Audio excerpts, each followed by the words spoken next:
Assalamualaikum students, hopefully you all will be fine. Here is your teacher Sir Murtaba. Students, in today's lecture we will go from a single shop to a busy marketplace and we will learn three major concepts. One will be about equation of line, and then we will learn about regression, and then we will come across with the correlation. तो student ये main concepts हैं जो आज के lesson में हम सीखने जा रहे हैं। इसके लिए मैंने एक स्टोरी बेस्ड इंट्रोडक्शन आप लोगों के लिए बनाया ताकि ये जो कंसेप्ट है आपके माइंड में बैठ जाए। स्टूडेंट, मोस्टली मेरे जो स्टूडेंट्स हैं वो कंप्यूटर साइंस के डिपार्टमेंट से, आईटी से, तो आपको पता है मशीन लर्निंग सब लोगों ने सीखनी है, सबने काम करना है। तो मशीन लर्निंग की जब हम बात कर रहे थे तो मशीन लर्निंग में एक कॉमन कंसेप्ट आता है रिग्रेशन का। तो regression is basically about the predictions, ठीक है। इसके बारे में हम लेटर सारी बात करेंगे।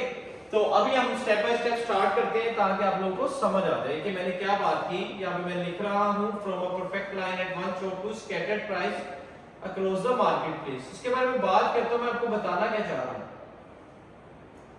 स्टूडेंट, फर्ज करें कि मैंने एक शॉप को विजिट किया है, मैं कंसेप्ट आप तक डिलीवर करना चाह रहा हूँ, बड़े ध्यान से बैठिएगा और इसको समझिएगा। ये मेरे पास एक पेन है, मैं मार्केट में गया, मैंने कहा यार मुझे एक पेन चाहिए। उस बंदे ने कहा सर ले ले पेन, कोई मसला नहीं, लेकिन आपने मुझे 3 रुपए देने हैं इस पेन के। मैंने कहा ओके भाई 3 रुपए ले आप, कोई मसला नहीं, पेन मैंने यूज करना है। फिर मैं गया उसी बंदे के पास, वही शॉप पे गया, मैं कहा चलो आज मुझे 2 पेन दे दो। मैंने कहा जी 2 पेन आप ले लें तो आपको 5 रुपए देने हैं। मैंने कहा अगर मैं 3 पेन ले लूं, उसने कहा कोई मसला नहीं है सर, आपको 7 रुपए देने हैं। That's very good. एक पेन ले रहा हूं तो 3 रुपए का, 2 पेन है 5 रुपए के, 3 पेन है तो 7 रुपए के। मैंने कहा यार मुझे 47 पेन चाहिए, ये मैं खुद से पूछ रहा हूँ। लेकिन मैंने 47 पेन लेने हैं तो इनकी वैल्यू कितनी होगी? क्या कोई ऐसा मेथड है, कोई ऐसा मैकेनिज्म है जो मुझे बता दे कि मैं डायरेक्ट ये देख सकूं कि 47 पेन कितने के आएंगे? तो वहां से मेरे ज़हन में आता है मैथमेटिकल मॉडलिंग कि यार अगर मेरे पास कोई एक ऐसा मॉडल बन जाए, कोई ऐसी इक्वेशन बन जाए जिसके अंदर मैं 47 पुट करूं, यानी कि जो नंबर ऑफ पेन है, तो मेरे पास उसकी वैल्यू आ जाए। तो इसी सिलसिले में आगे देखेंगे कि हम किस तरह इस कंसेप्ट को मीट कर सकते हैं। हम स्टूडेंट ग्राफ का सहारा लेंगे, ठीक है। और आपको पता है मेरे स्टूडेंट्स और इवन हम टीचर्स भी सहारों के आती हैं, ठीक है। तो सहारा मिल जाए तो ठीक है, वरना भी बड़े मजे मजे के आपके स्टेटस लग रहे होते हैं। And back to the topic, step 1, plot the points on a graph. हमने ये पॉइंट्स को ग्राफ पे भी बना के देख लिया जी। मैंने ये जो एक्स एक्सिस है यहाँ पे अपने सेट किए हैं नंबर ऑफ पेन्स, और वाई एक्सिस पे मैंने लिखी इसकी प्राइसेस। वही इंफॉर्मेशन जो मैंने आपसे शेयर की है कि एक पेन लेता है 3 रुपए का, 2 पेन लेता है तो 5 रुपए के, 3 पेन लेता है तो 7 रुपए के। साथ साथ आपको नजर आ रहे हैं इधर नंबर ऑफ पेन दिए हैं और यहाँ पे इनकी प्राइसेस मेरे पास गिवन है, ठीक है। अब स्टूडेंट्स क्वेश्चन मेरा यही है कि यार ये 3 पॉइंट्स मुझे कैसे इंफॉर्मेशन दे देंगे 47 पेन्स के अबव? तो मैं क्या करूंगा, ये देख रहा हूं कि यार ये पॉइंट्स हैं, अगर मैं इनको मिला लूं, ठीक है, तो मेरे पास क्या होता है। चलिए जी नेक्स्ट इसको स्लाइड करते हैं। आपकी सहूलियत के लिए और अपनी सहूलियत के लिए मैंने पीडीएफ पहले से डिजाइन की हुई है। नहीं, yes, when we join them all 3 points lie exactly on the same straight line। ये ऐसा हो गया कि जैसे ही इन तीनों पॉइंट्स को मैंने मिलाया तो मेरे पास एक स्ट्रेट लाइन बन गई, ठीक है। इसी स्ट्रेट लाइन पे तीनों पॉइंट्स आ रहे हैं। जैसे ही स्ट्रेट लाइन स्टूडेंट आपके पास आई तो आपके ज़हन में इक्वेशन ऑफ लाइन आ गई। सब बच्चों ने ये वाली इक्वेशन ऑफ लाइन पढ़ी होगी अच्छे वक्तों में, y = mx + c। याद है थोड़ा सा, या रिकॉल करें। m किसको कहते थे? स्लोप को। और स्लोप हमें क्या बताती है? स्लोप का स्टूडेंट्स फार्मूला हमारे पास होता था, स्लोप हमें ये बताती थी राइज बाय रन, कि यार कितना राइज आएगा रन के साथ। राइज और रन फिर से क्लियर कर देता हूं। अगर हम x एक्सिस के साथ जा रहे हैं तो वो रन होता है, जब हम y एक्सिस के साथ जा रहे हैं तो ये हमारे पास राइज होता है। स्लोप हमें एक्चुअली चेंज बताती है कि x में 1 यूनिट चेंज करने से y में चेंज कितना आएगा, ये लाइन कितनी इंक्लाइन होगी, इसकी स्लोप कितनी होगी। ओके स्टूडेंट्स, तो मूव करते हैं, हम इसकी स्लोप निकालने के लिए जाते हैं। तो स्लोप का फार्मूला आप लोगों को याद होगा। स्लोप निकालने के लिए हमने एक फार्मूला पढ़ा था, y2 - y1 divided by x2 - x1। यानी इसी लाइन में से कोई 2 पॉइंट्स आप पिक करें तो हम इसकी स्लोप निकाल सकते हैं। लेट्स से जी मैं इसको कह रहा हूं ये अपना 0.1 और इसको मैं बोल रहा हूं 0.2। और पॉइंट की जब मैं बात करता हूँ तो पॉइंट में आपको पता है जो कोऑर्डिनेट्स होते हैं वो किस फॉर्म में होते हैं, एक्स वाई के फॉर्म में। अगर ये पॉइंट 1 है तो ये जो 1 है ये x1 की वैल्यू है और ये जो 3 है ये y1 की वैल्यू है। इसी तरह से 2x2 के लिए और ये y2 के लिए। ये सारा कांसेप्ट हम लोगों ने पहले भी पढ़ा है लेकिन दोबारा से रिकॉल कर रहे हैं ताकि आपको अच्छी अंडरस्टैंडिंग हो जाए। इसकी वैल्यूज यहाँ पे पुट करते हैं। y2 की वैल्यू स्टूडेंट्स 5, y1 की वैल्यू 3 और यहाँ पे वैल्यू मेरे पास आती है 2 - 1। तो जो स्लोप मुझे नजर आई, स्लोप स्टूडेंट कितनी मिली 2। ये स्लोप ये बता रही है for each 1 unit change in x y will change in 2 units. कि x में अगर 1 यूनिट का चेंज आ रहा तो y में हमें 2 यूनिट चेंज लेते हैं। यहाँ ग्राफ से देख भी लेते हैं, x की वैल्यू 1 थी तो y की वैल्यू 3 होगी। जैसे ही x की वैल्यू 1 से 2 हुई यानी 1 यूनिट चेंज हुआ तो y में चेंज देखिए कितनी है, ये 2 यूनिट्स की चेंज आई है। स्लोप आ गई हमारे पास, ठीक है। यानी इस इक्वेशन के हम करीब करीब जा रहे हैं जो मॉडल हमने बनाना है ताकि हमें 47 पेंसिल्स की वैल्यू मिल सके। नेक्स्ट मूव करते हैं। ले स्टूडेंट्स, स्लोप के लिए मैंने फार्मूला यहां भी रिटर्न कर दिया, y2 - y1 divided by x2 - x1। तो यहां पे हमारे पास स्लोप कितनी आ गई 2। ये सेम कांसेप्ट जो मैंने अभी आपको बताया, meaning each extra pen adds 2 rupees to the total price. Clear, this is our change. अब हम बात करते हैं स्टूडेंट्स अपनी जनरल फॉर्म की। तो हमारे पास जनरल फॉर्म जो होती है वो क्या है, y = mx + c।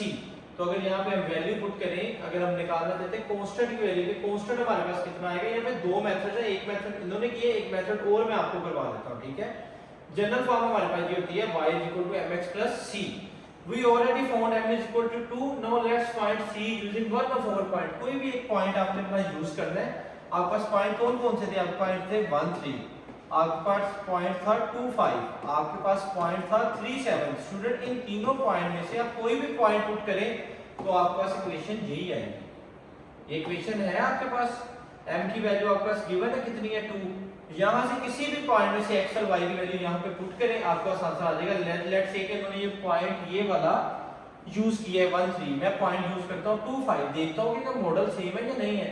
y की वैल्यू स्टूडेंट्स 5, स्लोप हमारे पास 2 और x की वैल्यू है यहां पे 2 प्लस c। तो 5 = 4 + c। तो स्टूडेंट c की फिर से मेरे पास वैल्यू क्या आएगी, 5 - 4 which is equal to 1।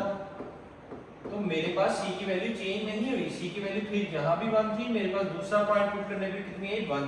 तो मैं अपनी इक्वेशन जो थी मेरे पास y = mx + c जो जनरल फॉर्म थी वहां पे मैं c की वैल्यू लिख सकता हूं, y = m की वैल्यू 2 और c की वैल्यू 1। तो ये मेरे पास जनरल इक्वेशन है।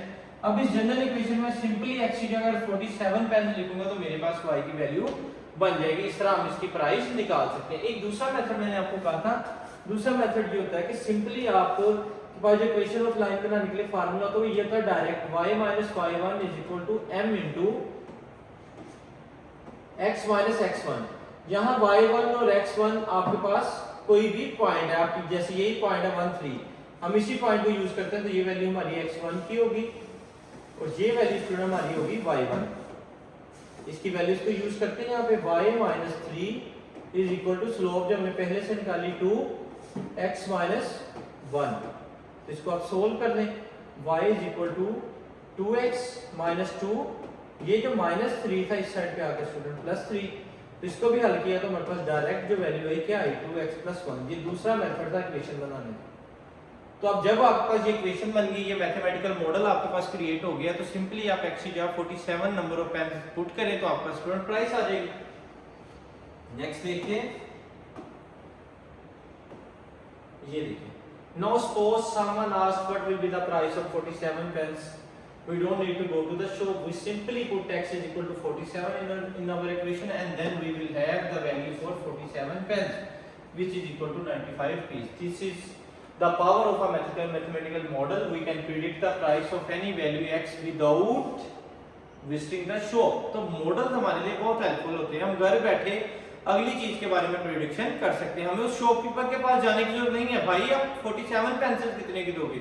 हमने उसके ट्रेंड को देखा, जितनी उसने हमें कंडीशन, हमने उन कंडीशंस को देखते हुए एक अपनी इक्वेशन बना दी और इक्वेशन में हम अपने डिजायर्ड नंबर ऑफ पेंस की वैल्यू फाइंड आउट कर सकते हैं। होप सो कि इक्वेशन ऑफ लाइन आपको क्लियर हो गया होगा जो पहले से हमने कांसेप्ट पढ़ा हुआ है।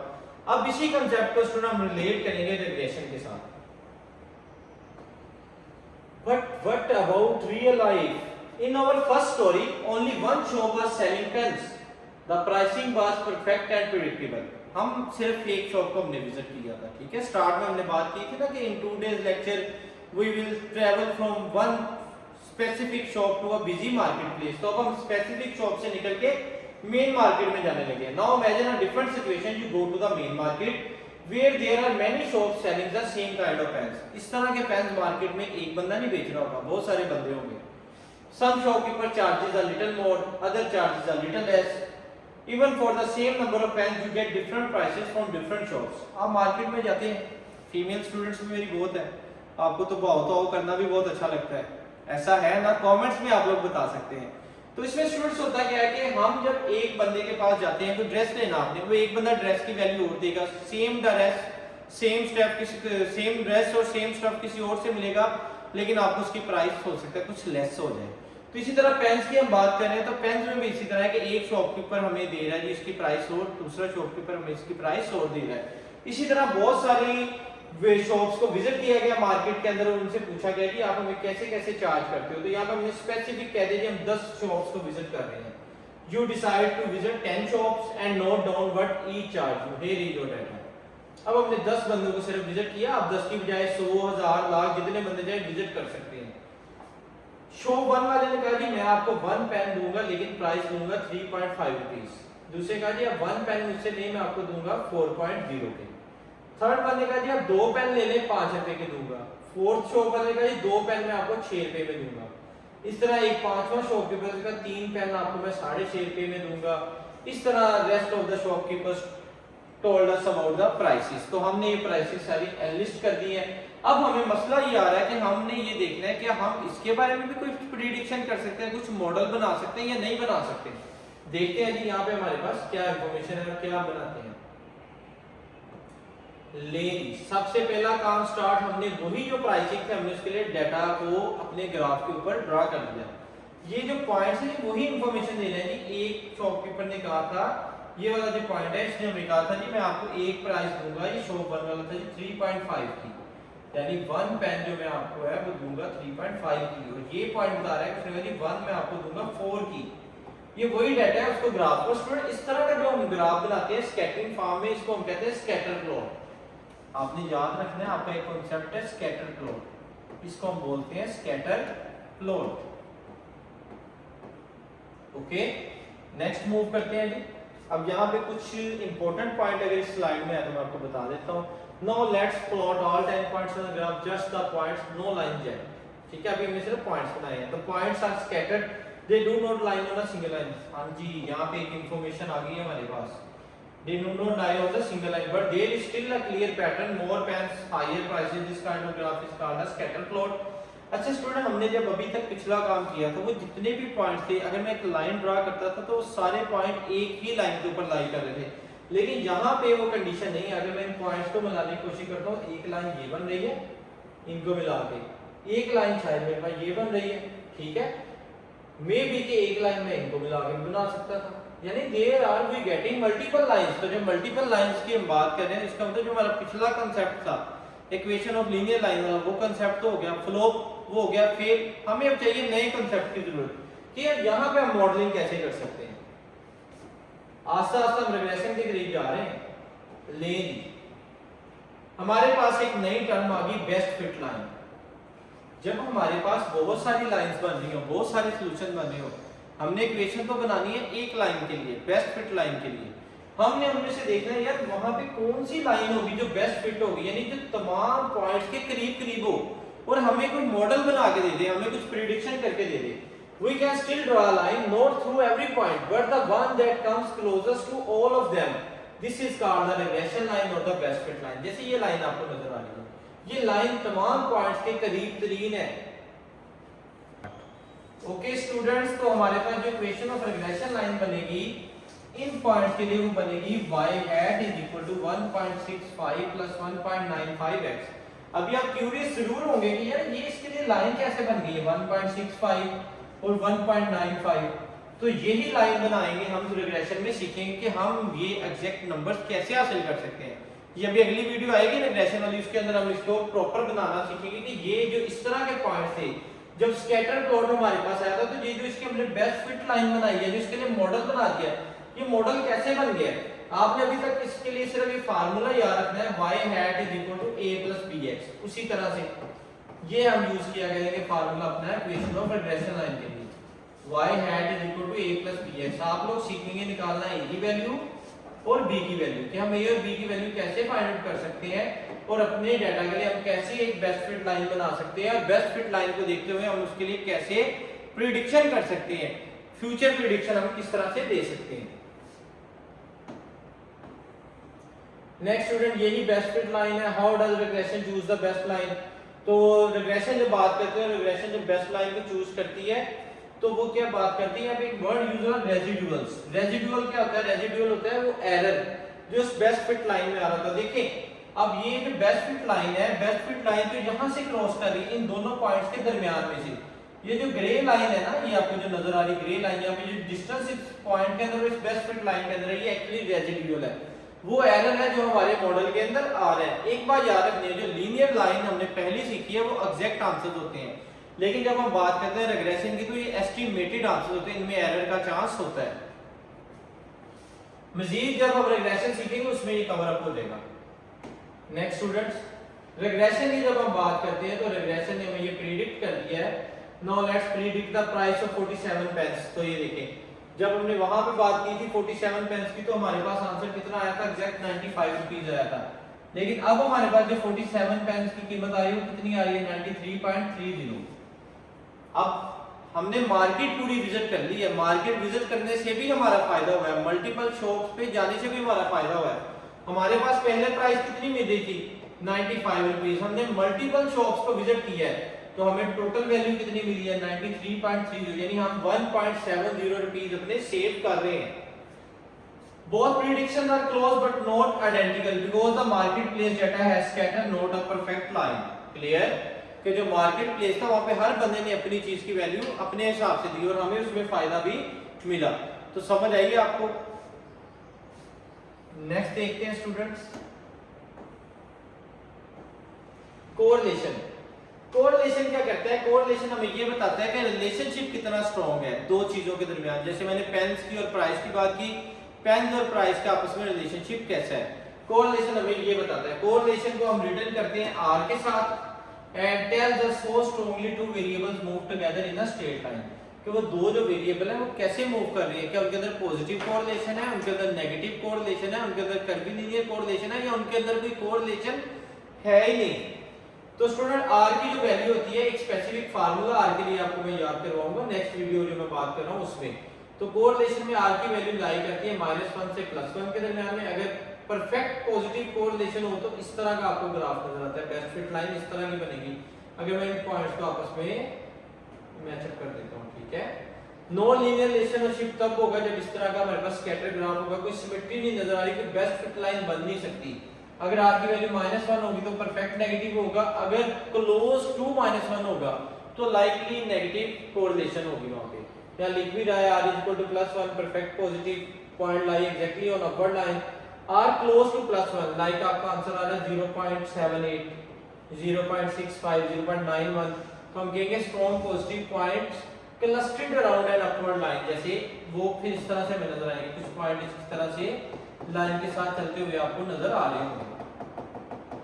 ओके, तो ये बात इसके लिए मैंने की। जब r की वैल्यू 0 आएगी तकरीबन तो कोई भी लीनियर रिलेशनशिप डेवलप नहीं होगी, क्योंकि पॉइंट्स बहुत ज्यादा स्कैटर्ड है, बहुत ज्यादा रैंडम है। और जब r क्लोज टू -1 होगा तो स्ट्रॉन्ग नेगेटिव रिलेशनशिप होगा, और अगर r हमारे पास है -1 तो वो परफेक्ट नेगेटिव होगा, जैसा आपको यहाँ पे लग रहा है परफेक्ट नेगेटिव, एक ही लाइन पे लाई कर रहे होंगे। तो होप सो कि आज की वीडियो से आपने देखा होगा कि इक्वेशन ऑफ लाइन, रिग्रेशन और कोरिलेशन का कांसेप्ट हमें क्या बताता है। तो मिलते हैं नई वीडियो में इसी कांसेप्ट के साथ। इसी कांसेप्ट में हमने रिग्रेशन सीखा है, कोरिलेशन सीखा है, अब हम उसको एक्चुअल में निकालना सीखेंगे कि हम इनको निकाल कैसे सकते हैं, इनके फार्मूलाज क्या है। Thank you.